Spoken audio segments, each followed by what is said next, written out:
Thank you, Mr. Chairman. Thank you, Mr. Treasurer, for being here today. Sure. Thank you. Looking at page 3 of your testimony, you talk about many of the programs that your department handles, and one talks about one of the programs has to do with the processing of checks and processing and being a fiscal watchdog for the Commonwealth as well.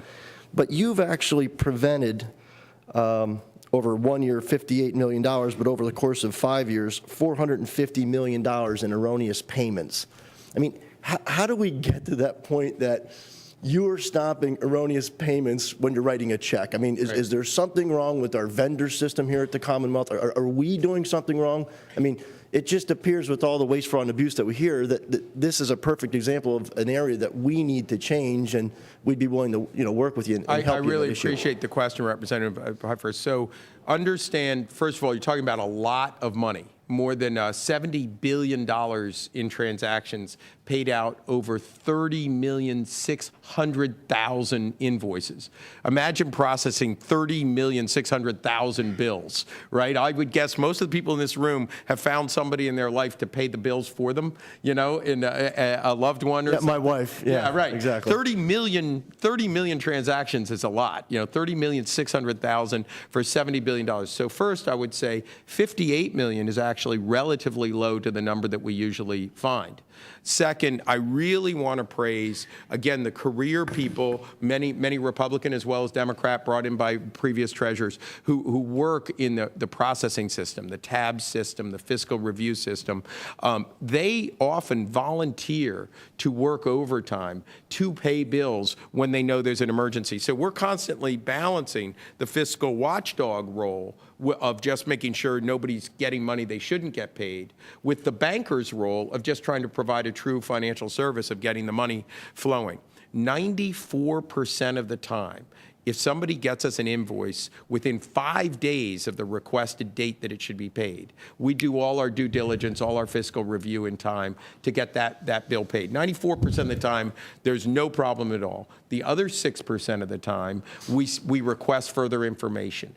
It's only in that 6% of the time that you sometimes have a conversation, and it's only a fraction of that 6%, well under 1% of all bills, that you end up saying, you know what, we just think this is wrong. So what happens is in some years you have a spike where there's just a bad, we believe like you are doing the wrong thing, you've submitted a $160 million bill, we're just not going to pay it. And that will spike the number, but it's only one of more than 30 million transactions. So in general, I think the Budget Office and the Controller's Office have been continuously improving, certainly in working with us. The one thing I really do want to highlight, and this cuts to Chairman Adolph's core point, like let's talk about Treasury's budget. We have embedded, there's a delta in essence between what we requested and what the governor's proposing. The governor is adding $3.5 million that we didn't foresee for the dormancy period shift. We not only need that $3.5 million to chase $150 million, we definitely would need a change in the fiscal code. I need to underscore that. Otherwise, we won't have the enforcement authority to go get your money, whatever the number is. In addition to that, I'm kind of here saying, please don't forget that we've gone through massive headcount cuts. So a year or so before I came into office, Treasury had 550 employees. We're down to 377 employees. And I always said, I'll work with you, and you know that. Like, I believed that with the IT modernization and innovation, we could do everything we needed to do with 450 employees. But at 377 employees, we've not only cut through the fat, we've gotten to muscle, we've gotten to bone. Here's the problem with what happens. You just catch fewer revenues. You never know what fish got away. You've just sent fewer fishermen and fisher ladies out onto the waters. So what happens is in the Bureau of Unclaimed Property, it's $2.2 million per person, and in the Bureau of Fiscal Review, it's roughly $1 million to $1.7 million per person. But you have to audit this stuff. It's just people will submit, often by accident, bad bills. And I will praise, again, this is very Treasury specific, in our personal income tax group, 100% unionized or almost all unionized employees. They came up with a whole bunch of good ideas because we asked them to continuously innovate. We were paying too much in overtime, and we said we can't afford these overtime bills. They were overly auditing the request for personal income tax rebates. We said, let's use common sense, business sense, and forensic accounting. We came up with strategies for how people cheat. And what happened is we massively reduced the number of audits. And for any of us who've been audited, that's a service. It's not fun to be audited when you've done nothing wrong. We cut out all that overtime, and we massively increased the amount of money we found. So it went from roughly $6 million to $36 million in recovered bad requests for rebates, people who were, in many cases, appeared, because I don't want to get sued, to have been cheating intentionally. Right. So that is the kind of return, and that more than pays for all of Treasury operations last year, for example. So it's that kind of thing where I'm sort of saying you're probably looking at a proposal of more like $39 million in GGO if you want to get the kinds of returns you've been getting out of Treasury. Well, we'd definitely be interested in working with you and trying to, solve that. I mean, there's the number, and we understand the volume of checks that go out and the dollar value that goes out, but I mean, catching that many erroneous checks is just amazing. And if we can help you in some way, whether it's computer, technology, whatever it is. Absolutely. And well, the other thing, I think for now it's headcount. The other thing is procedurally, we need to be pretty careful when we don't have competitive bidding.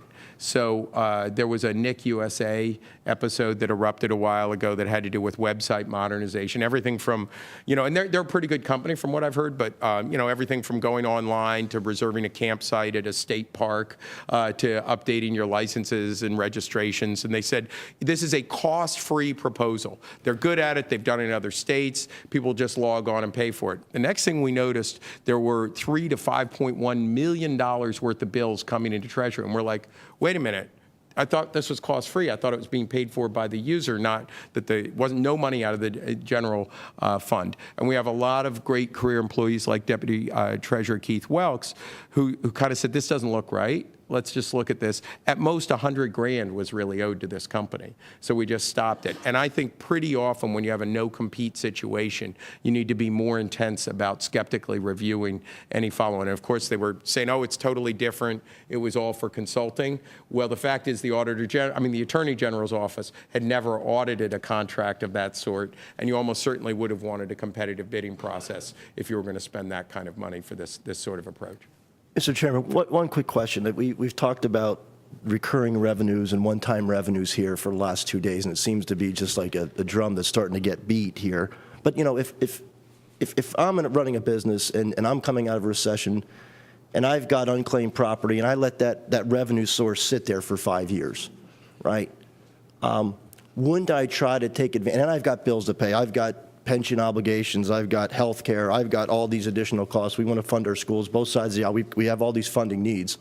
Why would we not, try to pull unclaimed property ahead for 3 years and take that revenue that instead of letting something sit for 5, why wouldn't we take that money in 3 years, right? We're over and over, we're saying, I think this is a great idea. Why would we not? All I'm saying, I have no objection whatsoever. I want to give you a heads up that a lot of community banks in your district will have an objection, right, because of the inconvenience to Aunt Thelma kind of thing. But then in addition to that, understand all you're doing is moving money that would be paid to you anyway from 5 years out to this year. Now, you want to get it done this year. I have no objection. That's why I'm saying it. The other thing that you might want to explore over time is whether or not to become an in-sheet state. That if after 10 years or 12 years it hasn't been claimed, should it now, then you reduce it's one more, because it is a lingering liability that somebody could say, well, 20 years ago, money flowed in there. Now, the interest, there's no interest, but you would make a little bit, again, on a one-time basis, right. Essentially. You'd make a little bit of money that way. We have a very successful asset that produces income for our Commonwealth. We have this need, and we have to sit there and wait 5 years. I think it's a great idea to pull it ahead 3 years. Now, we have to work with our community bankers and your department and everyone involved. I would say it's also recurring. I mean, year 1 becomes year 2, year 2 becomes year 3. That's recurring. So, I mean, we've heard over and over for 2 days that this is not a recurring revenue source, but in my mind, it would be. I don't want to burn too much time of the whole committee. We're happy to sit with you, but basically what happens is property's either lost or it's not. And so what you're saying is we're going to guess it's lost if you haven't touched it for 5 years. But saying we're going to guess it's lost because you haven't touched it for 3 years, there's no, you're going to get an amount of money. Maybe it's $150 million right away, maybe it's over 2 years. But then what happens is the amount of property that's lost in the long run is not changed. It's just lost property. The good news is that this innovation that I have no quarrel with the dormancy from 5 to 3 will also prompt us on a bipartisan basis, I would hope, to enhance enforcement. Now that will increase long-term revenue on a durable basis. By how much, I don't have an estimate yet, but next year I'm happy to And the chairman of finance just recommended maybe we have a hearing on this, because I mean, any way we can expedite revenues to our Commonwealth, I mean, I think it'd be great for all of us, and I think you'd probably get agreement on both sides of the aisle. Expedite is the right word. Expedite is the right word. But remember, when you say in the fourth quarter of 2013, pay me now, and you could have gotten paid in the first quarter of 2014. First quarter of 2014, you're kind of going, gee, I kind of wish I had that paycheck coming in. That's the kind of situation. Businesses out there today struggling are pulling revenues forward as fast as they can. I mean, it's just a challenge that they face. And if there was an asset out there that was sitting there for 5 years, they'd be the first ones to say, how do we get to this money quicker? I think this is a constructive disagreement. I think businesses are generally being much more prudent. What they're doing is they often are reducing their total costs. They're refinancing so that they have perennially lower cost of debt, and they're paying off expensive debt. So if you look at businesses, what they're doing on a durable basis is making their balance sheets much stronger. I do not believe Fitch's or Moody's will look at this and say, you dramatically made your balance sheet stronger by changing your dormancy period from 5 to 3 years. Well, that would be the ultimate asset. I think it all depends on how challenged that business is. I mean, sure. We are extremely challenged, so why would we not try to get that revenue sooner? And put it to work for the people of the Commonwealth, right? Yep. All right. Thank you, Mr. Chairman.